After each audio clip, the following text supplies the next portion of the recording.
Welcome to Sober.Coffee, a weekly coffee chat sharing experience, strength, and hope for anyone on the sober road to recovery. You can download Sober.Coffee weekly on all podcast platforms and check us out on Instagram at Sober.Coffee Podcast and on Twitter at Sober.Coffee Pod. To learn more about us and to help support these sessions, visit online at Sober.Coffee. Here are your hosts, two guys on their own path to recovery, Mike and Glenn. Let's join them at the coffee shop.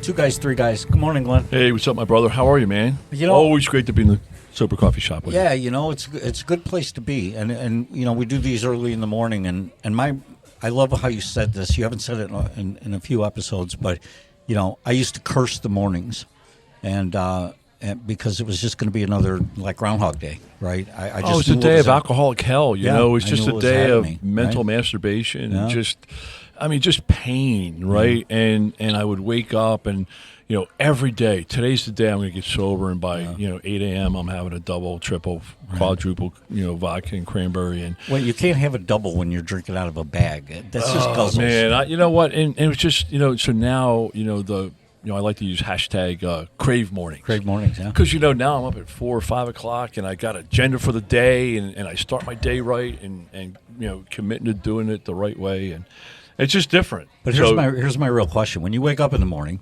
you're going to love this segue, okay? When you wake up in the morning, are you getting ready to go milk a cow or groom a horse? Have not, no. All right, well, guess what? I'm going to introduce you to a whole new way to wake up. Let's bring it on, man. All right, so let's make it happen. This morning we got Jim O'Connor. Jim, welcome. Jim, welcome, brother. Thank you guys for having me here. Absolutely, man. Really appreciate welcome to you. Sober Coffee Shop. So I'm driving along about a month and a half ago, and I got places to go, people to see, and I'm listening to the traffic report, and they're blah blah about backups on the highways, and I like blacked it out. I blacked it out, so I'm like, oh, not gonna wait another 8 minutes for traffic to come back on again, right? So I'm stuck on news radio, and all of a sudden I hear this voice, Jim, and he's talking about my perception at the beginning was a sober home somewhere out in Crete, Illinois. And I'm like, okay, well, now that's something I'm interested in. I think I'll pay attention to this more than the traffic. And you went on, it was a very short segment, and just talked about, and the one thing talked about sobriety, talk about chances in sobriety, and how your program, your location, your offering helps build a foundation for real hope on the other side of abstinence, meaning sobriety, and talking about the important things to an individual when they've crashed their car, figuratively, and now are trying to rebuild their life, and what's important, things like work and I'm going to let you say it because you're going to do a whole lot better than me. Yeah, so thank you guys again for having me. So we founded the Second Story Ranch. It's a farm out in Crete. And, I've been sober since March 16th, 2016. And I've worked with a lot of people. I'm a CADC, certified alcohol and drug counselor. I've run residential programs for men, worked in halfway houses. And I've seen a lot of different people. And I'm also a attending member of the program. And there's, the program is the best modality for getting sober and a blueprint for life, working through the 12 steps of Alcoholics Anonymous, that there is out there. There's no counseling program that's better. Mm-hmm. But what I went through and what a number of people in the field that I work in, it's really hard to get sober if you don't have anywhere to live. Right. It's really hard to get sober and stay sober if you don't have a job.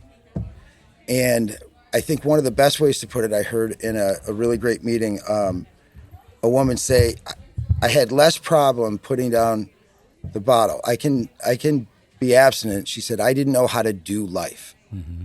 And for people that have spent 5, 10, 15, 20 years and have, the way I said it, burned it to the ground, right? There's no more family to call.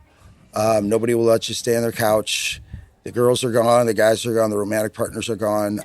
You're unemployable. Right. What do you do when you're on your knees? You're desperate.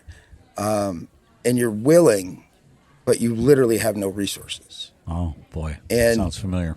And you know, it's hard walking into a room and asking for help is a start. But you know, AA doesn't provide housing, doesn't provide jobs, doesn't provide cars. So our answer, and really, I think one way to explain it too is I went through this myself in 2016. I was standing in front of it was 8 in the morning, 9 in the morning, and I was standing across the street from a liquor store in Wheeling.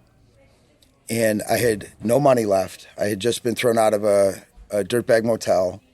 I had some clothes in a garbage bag. And I'm standing across the street from a liquor store thinking, I can go in there and I'm pretty sure I can steal a bottle of vodka. That guy behind the counter, He can't take me. he's probably not going to hop over the counter, Right, and right. I'll be gone. $4. And Right. and No, then, he was gonna get and the it's big 9 in the morning, Yep, right? yep, I was yep. like, he's never going to Just see have to this sleep coming. and- yeah. And then I thought, well, but what about the cops? And then my next thought was, well, I'll run and, you know, I'll find a bridge and I'll be drinking a bottle under the bridge. And then the voice in my head, and it was God, it was the voice, I say it's the voice that didn't sound like me. And he said, but then you'll have to do it again tomorrow.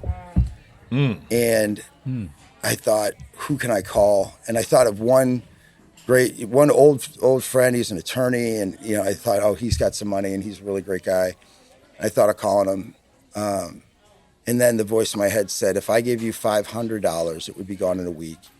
If I gave you $5,000, Money's not the answer. it would be gone in a month. Yep. And if I gave you $50,000 right now, it would be gone in less than a year, and you would be standing across the street from a liquor store trying to steal a bottle of vodka. Wow. Every Groundhog word, Day. every word of that was Yeah. verbatim. He said that. That was No, God. you were thinking I was that. thinking, yeah, that Got I it. was thinking of Got calling it. my friend. Yep. And before Yeah. I was thinking, well, what is he going to say? And then Right. that whole, That whole thing. Yeah. dialogue I went get through it. my head. Wow. And so That was your moment? no. No, of course not. He No. stole a bottle. Right. So I knew it was over. I knew I couldn't drink. I knew there was no going forward. And I said, this is it. But I had no consciousness, no conception of getting sober and living differently. And to make a long story short in this space, I was racked all day. And that night, I climbed up to top of a big swing set in Wheeling, pulled the chain up from the swing, wrapped it twice around my neck, and threw myself off the crossbar. And it was not a cry for help. It was poor engineering that the chain spun out and I hit the deck, and that was it. I was empty. It was exhausting. I just tried to take my own life, and there was nothing there. And a power that was not my own got me up, and I walked into the police station in Wheeling, about 2 miles at about 2 in the morning. I walked in, I said, my name is Jim O'Connor. I think I have a warrant out for my arrest, and I just tried to hang myself. And from there, a system kind of kicked in, and for me it works. For some people, sadly, it doesn't, but the police were compassionate. They didn't hook me up on the warrant. And they got me to a psych ward, which was the proper thing to do, is the right level of care. And they asked me if I was an alcoholic, and I said, why not? Right. Do you want help? And they said, would you go to rehab? And I didn't have anywhere to live or go. So hell yeah, of course. right. Yeah, so I was just buying time. Go to the jail. Right. Yeah, buying time, You have a hot tub? Right. right? So I was out at Chicago Reed in Elgin, and they sent me to South Suburban Council in Hazel Crest. Sure. So I just got dropped off on the moon. And from there, it was a start, and I still didn't have anywhere to go, right? And so rehab wasn't an answer. It was a break. It was an opportunity to catch my breath, dry out, and maybe make a choice. And thank God for a counselor who put me in touch with the Center of Palos Park. And they had a long-term recovery program. At the time, it was 6 to 9 months. And I remember thinking, 9 months, like, I got to get back at it. Right. Like, I got to get a job. Important, man. I got to get a Let's car. go. I got to get somewhere to live. 9 months. And again, the voice in my head said, no one is waiting for you. Like, all you got is time. And so I went to that program. I spent a year there. And that was a work-based program. So I got up every morning. There were 15 guys in the program at the time. And we got up and we went over to the farm, and we started mucking stalls and feeding horses. That was the way we started every morning. Isn't that beautiful? It was great. So, question for you. Sure. You got nowhere to go. I love that. It was an opportunity for you to take a breath. Okay. For me, I was afforded the same opportunity, and it freaked me out because I got a mortgage. Right. I got a mortgage. That meant you had a house. That's right. Right. And so I'm like, but I can't be gone for 28 days. Right. Which, oh, by the way, why is that magical? You can get sober and, you can recover in 28 days. Thank you, insurance companies. Anyway, so I had this little breather, but I wanted to make the most of it. I don't know. That wasn't my decision. It just ended up being my reaction is if I'm going to be here and it's killing me and it's killing my wife because I don't know how she's managing the process at home, but I wanted it to be the best it could be. I got a notepad. I was like a sponge sucking it in. Similar, or were you trying to get your sea legs? Were you more resistant? What was the beginning? Because it's foundational. We all have the foundations. Yeah. That's why I'm asking. I'll say I've said, I was just at a meeting last night and I said it. I did not have a strong desire to get sober. I did not make a choice to get sober. I did not want to be homeless anymore. Okay. I had been homeless in California for a few months. I dug myself out of it a little bit. And then there I was again in a dirtbag motel. And I spent a night in a parking garage in February in Evanston in Chicago, and that was it. And so, that's cold. Yeah.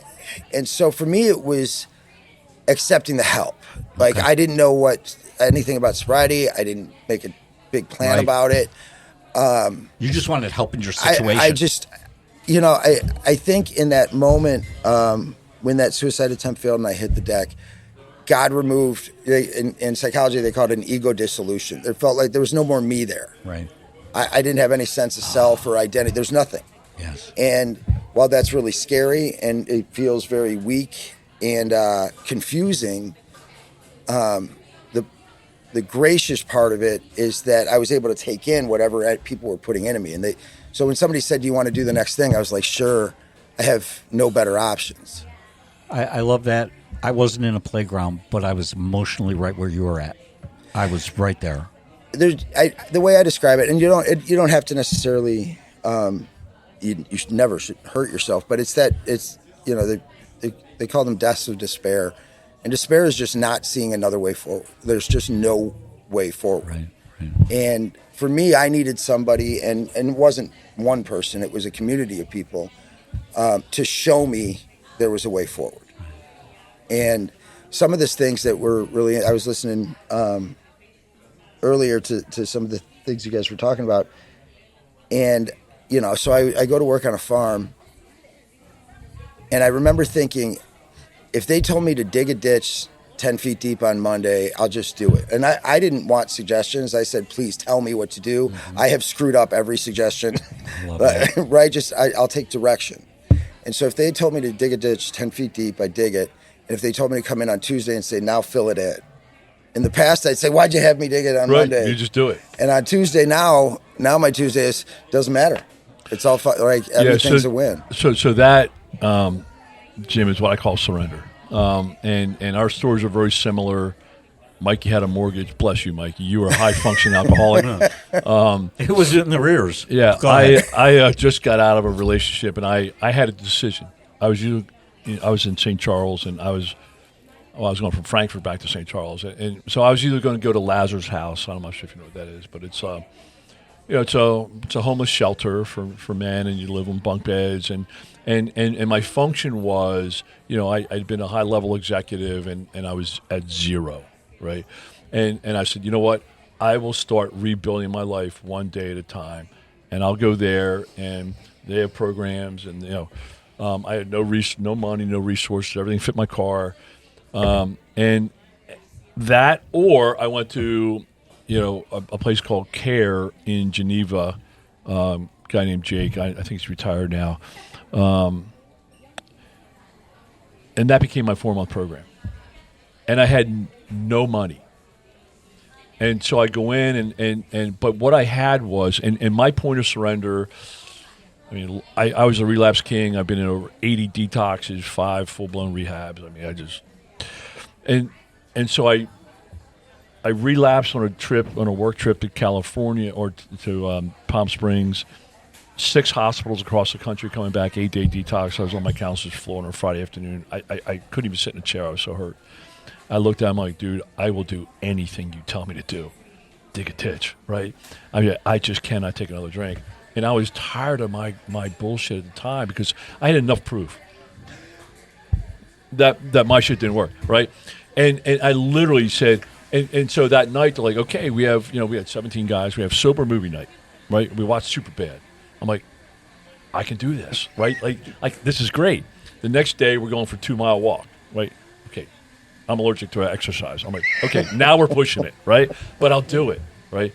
And so, I'm really looking forward to digging into your center. But I grew up. My dad was best friends with the guy who was the board of the place called Keswick in the Philly area, and it's for long-term sobriety. Guys go there, surrender, and they work.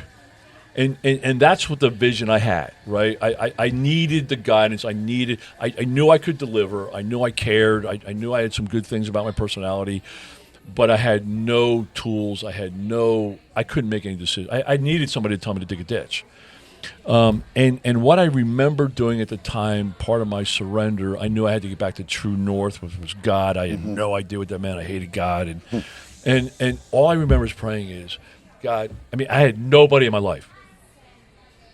Nobody. Yeah. And literally I prayed. I'm like, dude, because I have a good relationship with God. I call him dude. I'm like, dude, I will do anything you want me to do. I have a blank dry erase board. I said, the only caveat I ask is give me the means to pay for it. Because I had zero money. And so I'm in this thing that, well, how are you going to pay for this? I had insurance. Insurance paid for part of it, and they don't pay for sober living, right? So I prayed, and my aunt sent me a check for $18,000 and some dollars that paid for my 4 months. And you know what that said to me? I'm like, this shit might work, right? Well, and God bless your aunt. Yeah, I was going to say, right. you know what it Like tells that. me? It tells me I need your aunt's phone number.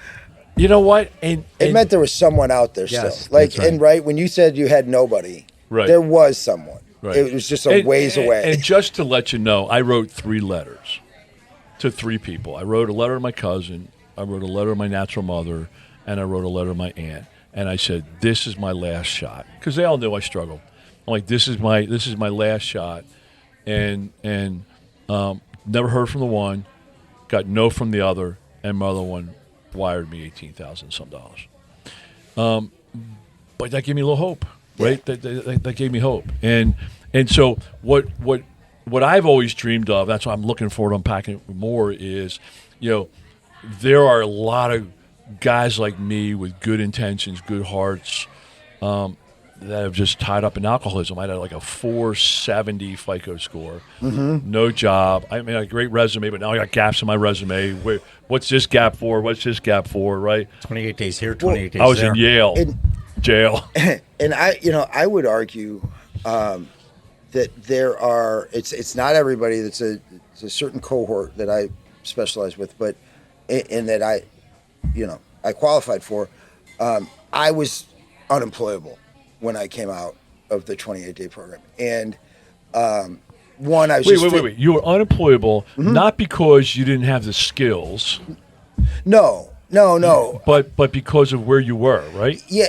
So when I say I was want to unemployable, I wasn't necessarily unemployable from an employer's perspective. I knew inside me You couldn't be a good employee. that I couldn't love be that. a good Okay. employee. Yeah. Great clarification. Like if you were offering me a job and I was going to be honest, I would be like, you probably shouldn't do that. Right. Like, Yeah, right. I'm gonna, Which is terrible in an interview, by the way. Yeah, right. I'm going to burn you in 4 to 6 Right. weeks. Right. And a lot of it was, people underestimate. And your story, sounds like you could understand this. Your central nervous system is blown. Your ability to handle stress and stressors is I had zero confidence in anything. well, and so the employment part is such. It's the number one dimension of your life. You have to build back. You have no money, but without a buffer in time and some real support, the stressors that come in based on not having money, based on, I work with a lot of people in recovery homes. They get out of a 28-day inpatient program. They don't have cell phone service. They might not have a driver's license or an ID. They don't have a bank account. And they make a good choice and go to a recovery home, but it's $175 a week, and it's due at the end of the first week. And they're supposed to get a job, and it's, okay, now I go to a temp agency. If I'm really good, I start right away.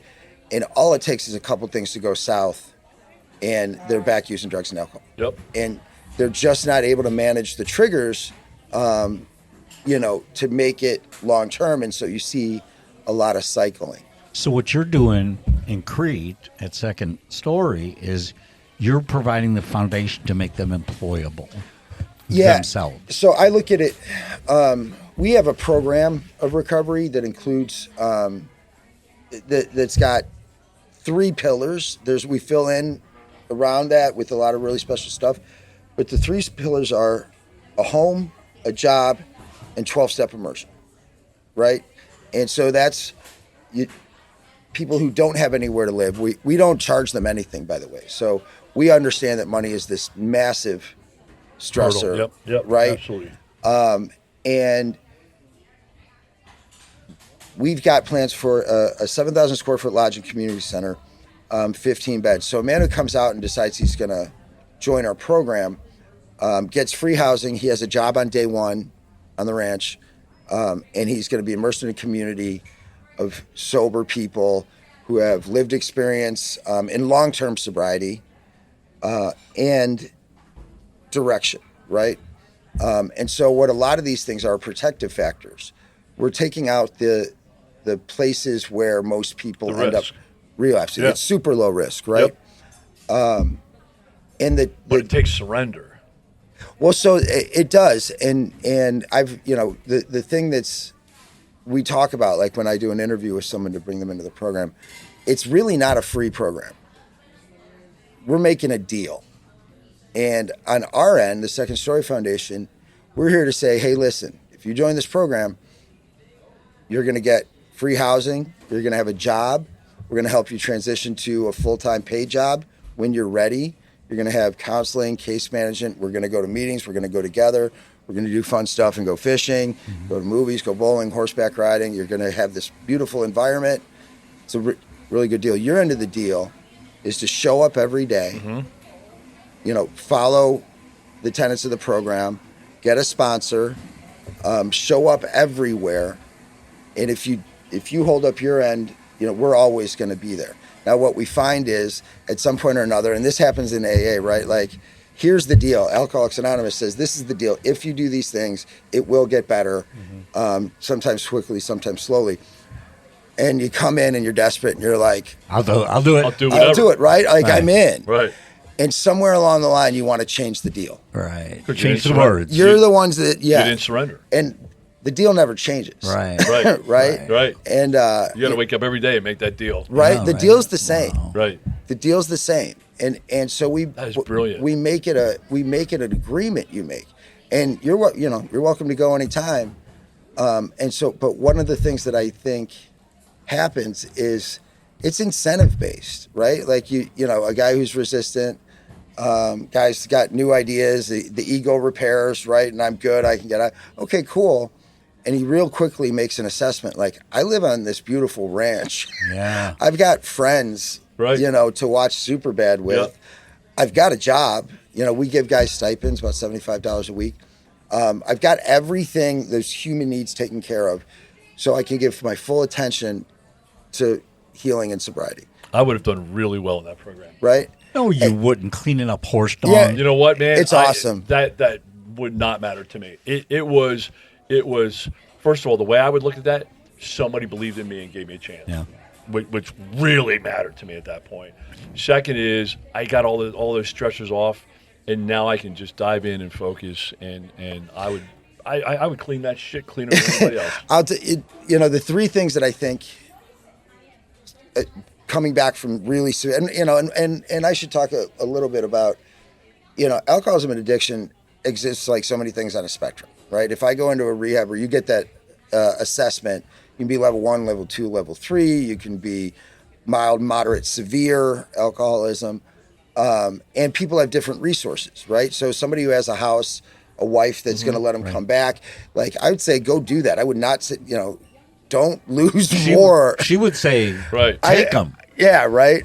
But I would tell you, like, get into the rooms, like start there, right? This isn't necessarily for you.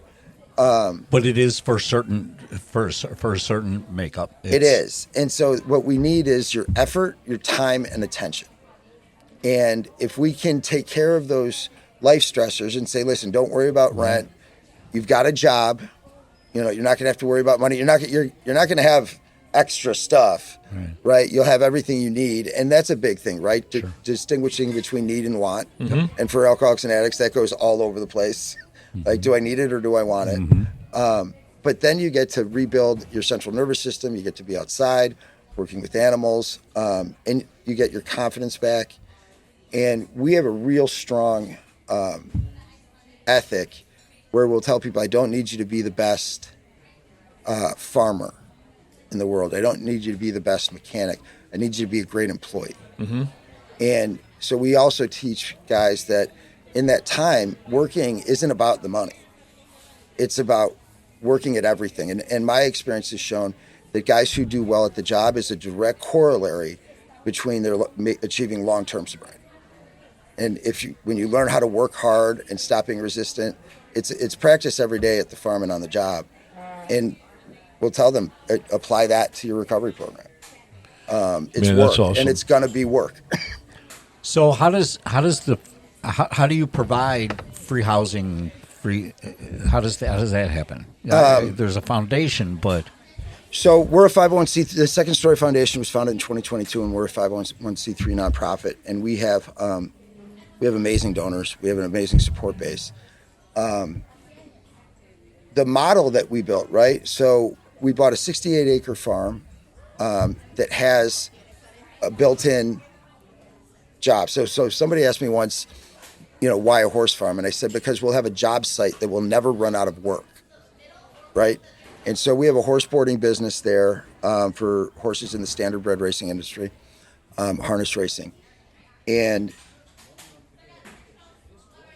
they pay for that. So the boarders pay, right? Right. So that's how we're able to manage the buying the property.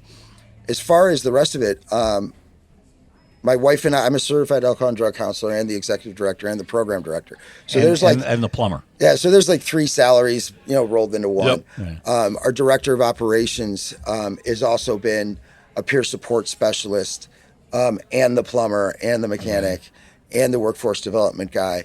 My wife is a trained chef, and so my wife and I will live on site. The director of operations will live on site. We'll have a house manager that lives on site, and so we've got a low overhead. How many residents? So we're not. I need to reiterate, we're not built yet, but Will County was really amazing to us.